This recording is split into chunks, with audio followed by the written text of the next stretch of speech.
एक नगर में चंद्र नाम का एक युवक रहता था। वो अपने घर के झगड़ों से बहुत ज़्यादा परेशान रहता था। इसी झगड़े की वजह से उसने निर्णय लिया कि अब मैं इस घर में नहीं रहूँगा, अकेला रह लूँगा, लेकिन इस घर में कभी वापस लौट कर नहीं आऊँगा।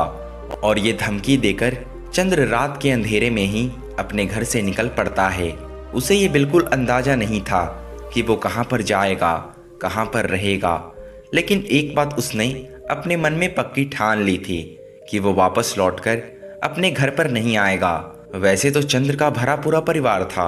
उसकी पत्नी थी, उसकी माँ थी, उसके पिताजी थे, उसके 2 बच्चे थे जो अभी छोटे उम्र के थे। चंद्र की पत्नी दिन में खाली होते ही अपने पड़ोस की महिलाओं के साथ समय बिताया करती थी। लेकिन एक बहुत पुरानी कहावत है कि इंसान अपने दुख से इतना दुखी नहीं होता जितना कि दूसरों के सुख से होता है। कुछ महीने पहले तक चंद्र के परिवार में बहुत खुशी थी। चंद्र की पत्नी अपने सास की बहुत इज्जत करती थी। वो किसी भी काम को मना नहीं करती थी। लेकिन पड़ोस की महिलाओं को ये बात गवारा नहीं थी कि उनका परिवार कैसे खुशी से अपना जीवन जी रहा है। इसीलिए बातों ही बातों में बड़ी चालाकी के साथ उन्होंने चंद्र की पत्नी के कान भरने शुरू कर दिए। एक औरत ने कहा कि आजकल की सास पता नहीं कैसी होती है, सब काम अपनी बहू से ही कराना चाहती, कोई खुद काम करने को राजी नहीं होती। और बहू भी तो एक इंसान ही होती है, वो घर की नौकरानी थोड़ी होती है।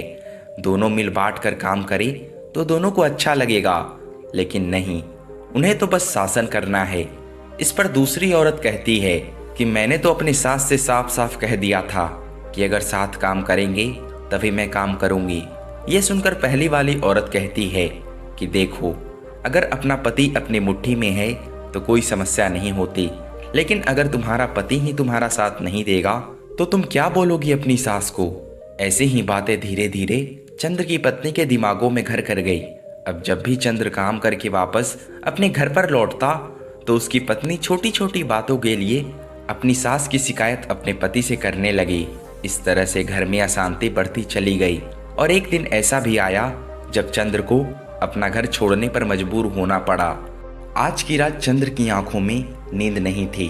वो अपना घर पीछे छोड़कर आ चुका था। साथ ही वो पीछे छोड़ चुका था अपने परिवार को, अपने बच्चे को, अपने माता पिता को। दूसरी तरफ चंद्र की पत्नी को भी बहुत पछतावा हो रहा था। उसे अपनी गलती का एहसास होने लगा था, लेकिन कोई क्या कर सकता है। जब चिड़िया चुग गई पूरा खेत, अब उसके पास पछताने के अलावा और कोई विकल्प नहीं था। लेकिन चंद्र के परिवार को ये डर भी सता रहा था कि कहीं चंद्र आत्महत्या न कर ले। अगर ऐसा हुआ तो वो अपने आप को कभी माफ नहीं कर पाएंगे। अंधेरे रास्ते पर चलते चलते चंद्र को कहीं दूर खेतों में एक कुटिया में थोड़ी रोशनी दिखाई दी। चंद्र उस कुटिया की तरफ चल दिया। उसने सोचा कि आज रात मैं यहीं पर काट लेता हूँ, कल सुबह सोचूंगा कि आगे मुझे क्या करना है। जब वो उस कुटिया में पहुंचा तो वहां पर एक सन्यासी ध्यान कर रहा था। चंद्र कुटिया के बाहर ही बैठकर उस सन्यासी को ध्यान करते हुए देखता रहा। उसके मन में विचार आ रहे थे कि सन्यासी का जीवन कितना अच्छा जीवन होता है। किसी से कोई लेना देना नहीं, कोई परिवार नहीं, बस भक्ति, ध्यान और यही उनका संसार। कुछ देर बाद जब सन्यासी अपने ध्यान से बाहर आए तो उन्होंने कुटिया के बाहर चंद्र को बैठे हुए देखा। उन्होंने चंद्र को अंदर आने का इशारा करते हुए कहा कि भंते, बाहर तो बहुत सर्दी है, तुम कुटिया के अंदर आ जाओ। इसके बाद जब दोनों की बातें होने लगी तो चंद्र ने अपनी पूरी परिस्थिति उस सन्यासी को बता दी। चंद्र ने यह भी बताया कि वो खुद अब संन्यास्त होना चाहता है, इसलिए अगर वो उनको दीक्षा दे सकते हैं तो वो उन्हीं के पास रहकर ध्यान का अभ्यास करेगा। सन्यासी ने उसे समझाते हुए कहा कि भंते, अभी तो तुम गुस्से में हो और गुस्से में लिया हुआ कोई भी फैसला अच्छा नहीं होता, इसीलिए पहले अपने मन को शांत होने दो। उसके बाद भी अगर तुम्हारी यही इच्छा रही तो मैं तुम्हें दीक्षित कर दूंगा। उस रात चंद्र उस कुटिया में ही सोया तो उसके मन में अपने बच्चों की खिलखिलाहट, अपनी पत्नी के हाथ का खाना फिर से याद आने लगा। एक दिन चंद्र ने उस सन्यासी से कहा कि महात्मा, मैं बड़ा ही संकट में फंस गया हूँ। मुझे समझ में नहीं आ रहा कि मुझे कौन सा जीवन जीना चाहिए। अगर घर में सुख शांति रहे तो मैं ये ध्यान का अभ्यास अपने घर पर रहकर भी कर सकता हूँ, लेकिन घर में सुख शांति किस प्रकार स्थापित हो इसका कोई तरीका भी मेरे को मालूम नहीं। अगर आप मुझे कोई सलाह दे सके तो शायद मेरे घर में सुख शांति फिर से वापस लौट आए। इस पर उस सन्यासी ने चंद्र को समझाते हुए कहा कि भंते, अगर तुम कुछ नियमों का पालन करते हो, कुछ बातों को अच्छे से समझ लेते हो, तो घर की सुख शांति तुम्हारे हाथों में होगी। अज्ञानतावश हम खुद ही अपने परिवार में अशांति पैदा कर देते हैं और इसका हमें एहसास भी नहीं होता। सबसे पहला और सबसे प्रमुख नियम जो होता है वो ये है कि अपना खून अपना ही खून होता है। चाहे तुम्हारे किसी से कितने भी अच्छी दोस्ती क्यों ना हो, चाहे तुम्हारा कोई रिश्तेदार ही क्यों ना हो, लेकिन अपने परिवार के सदस्यों की बातों से ज़्यादा महत्व दूसरों की बातों को कभी मत देना। इसी से परिवार में फूट पड़ने लगती है। जब परिवार के सदस्यों को इस बात का एहसास होता है कि ये आदमी हमसे ज़्यादा अपने परिवार के सदस्यों से ज़्यादा महत्व दूसरों लोगों को देता है, तो आप अपनी इज्जत खुद ही अपने परिवार में कम करवा लेते हैं। आगे से वो भी आपकी बातों को ज़्यादा महत्व नहीं देंगे और यहीं से परिवार के सदस्यों के बीच आपसे दूरी पैदा होने लग जाती है, जिसका फायदा उठाते हैं बाहर के लोग। दूसरा नियम जो ख्याल में रखने का होता है वो ये है कि जब भी आपके परिवार के सदस्यों में कोई वैचारिक मतभेद पैदा हो जाता है तो उसे बात करके सुलझाने का प्रयास करो। अगर कोई बुरी लगी हुई बात परिवार का कोई सदस्य अपने मन में रख लेता है तो वो बात दीमक की तरह हमारे परिवार की सुख शांति को खाने लगती है। इसीलिए कैसी भी बात क्यों ना हो, कितनी भी बड़ी गलती क्यों ना हो जाए, अपने परिवार के सामने उनके साथ बैठकर उस बात को सुलझाने का प्रयास करो। अपने मन में उसे दबाकर मत रखो।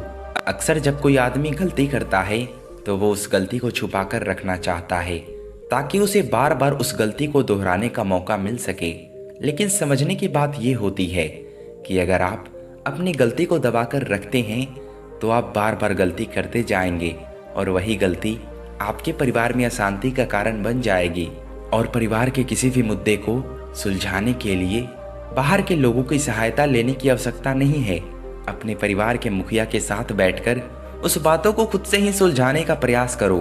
तीसरा नियम समझने के लिए तुम्हें यह समझना होगा कि घर में सबसे ज़्यादा अशांति इसी कारण से पैदा होती है। घर में सबसे ज़्यादा अशांति का कारण बहू और सास के मतभेद होते हैं। अगर बहू अपनी सास को माँ के समान और सास अपनी बहू को अपनी बेटी के समान देखे तो ये मतभेद बहुत हद तक कम हो सकते हैं।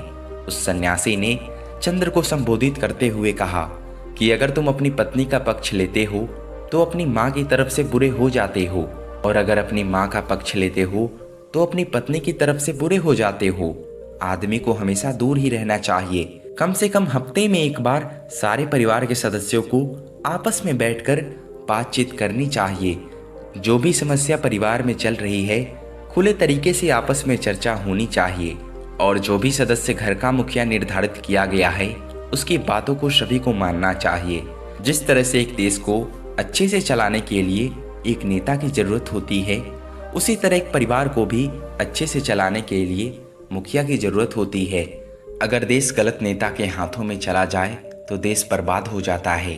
उसी प्रकार अगर परिवार गलत मुखिया के हाथों में चला जाए तो परिवार भी अशांत हो जाता है। इसलिए मुखिया उसे चुनो जो खुद के लालच से परे हो, जो सिर्फ अपने आप की नहीं पूरे परिवार की सोचता हो। अगर हम आज से 50-60 साल पहले की बात करते हैं तो उस समय सभी भाई आपस में मिलकर साझे तरीके से रहा करते थे, क्योंकि सब लोग एक मुखिया की बात मानते थे, उसे मुखिया समझते थे, उसकी इज्जत करते थे। अगला नियम यह है कि अपने परिवार का रहस्य किसी को मत बताना। जो आपके परिवारजनों के बीच बातें हो रही है उनकी चर्चा अपने पड़ोसियों के साथ कभी मत करना, वरना तो लोग आपके घर के रहस्य, आपके घर की कमियां जानना शुरू कर देंगे और सामने आने पर उन्हीं कमियों की वजह से आपको पछताना पड़ेगा। जो बात आपके परिवार की चार दीवारी के बीच हो रही हो उसकी किसी को भी कानो कान खबर नहीं होनी चाहिए। इससे परिवार के सदस्यों का विश्वास एक दूसरे पर से उठने लगता है और समाज में आपकी कमियों की वजह से आपके परिवार का भी मजाक बनाया जा सकता है। अगला नियम है कि परिवार में सिर्फ अपने स्वार्थ के लिए नहीं जिया जाता। परिवार के सभी सदस्यों के लाभ और हानि के बारे में भी हमें चिंता करनी होती है। अगर हम सभी सदस्यों को भूलकर सिर्फ अपने स्वास्थ्य के बारे में सोचेंगे तो परिवार में होने का कोई मतलब नहीं रह जाएगा। चाहे परिवार के किसी भी सदस्य से कोई गलती ही क्यों ना हो गई हो, पर परिवार वही होता है जो उसका साथ देता है। ज्ञान और भाषण तो सभी दे सकते हैं, लेकिन परिवार वही है जो गलती होने पर भी अपने परिवार के सदस्यों का साथ नहीं छोड़ता। अगला नियम है, परिवार के सभी सदस्यों को मिलजुल कर काम करना चाहिए। किसी एक सदस्य को दास या फिर नौकर नहीं समझना चाहिए। हम सबका फर्ज होता है कि हम सब मिलजुल कर काम करें। अगर एक आदमी कमाता है, दूसरा बैठकर खाता है, तो ऐसा बहुत दिनों तक नहीं चल पाएगा। गाड़ी तभी सही तरीके से चल सकती है जब उसके सभी पहिए बराबर काम कर रहे हों, वरना तो गाड़ी पलट जाएगी। उसी प्रकार जब परिवार के सभी सदस्य मिलजुल कर काम करते हैं तो एक दूसरे के लिए प्रेम बढ़ता है, एक दूसरे के लिए इज्जत बढ़ती है, एक दूसरे के करीब आते हैं। लेकिन जब एक सदस्य पर ही सारा काम डाल दिया जाता है तो वो अपने आप को उस घर का नौकर समझने लगता है और सभी की इज्जत उसकी नज़रों में कम होने लगती है। यही बात सास और बहू पर भी लागू होती है। बहू के आते ही सास समझने लगती है कि अब तो मुझे काम करने की कोई आवश्यकता नहीं है। भले ही आप अपने इतना काम न करें, लेकिन उसके काम में आप कुछ तो हाथ बटा सकते हैं। अगर आपकी बेटी होती तो भी आप उसके साथ काम कर रहे होते, और यही बात बहू पर भी लागू होती है। आखिरी बात समझाते हुए सन्यासी ने चंद्र को कहा कि वापस अपने घर लौट जाओ। उन्हें वहां जाकर इन नियमों के बारे में पूरी तरह से विस्तार में समझाओ, ताकि तुम्हारा परिवार फिर से इकट्ठा हो सके। क्योंकि जितना भी तुम अपने परिवार से दूर भागने की कोशिश करोगे, उतना ही दुखी होते चले जाओगे। परिवार के साथ रहकर उनकी समस्याओं को सुलझाना ही असली गृहस्थ जीवन होता है। घर से भाग जाना, उनसे दुखी होकर सन्यासी बन जाना, ये सत्य जीवन नहीं होता। सन्यासी तब बना जाता है जब परिवार खुशी खुशी तुम्हें सन्यासी बनने के लिए मंजूरी देता है। और इसी के साथ उस सन्यासी ने चंद्र को उसके घर के लिए रवाना कर दिया। तो दोस्तों, आपको ये वीडियो कैसा लगा? अगर इस कहानी से आपको कुछ सीखने को मिला हो तो प्लीज़ हमारे चैनल को सब्सक्राइब कर ले। मिलते हैं नेक्स्ट वीडियो में, तब तक के लिए धन्यवाद।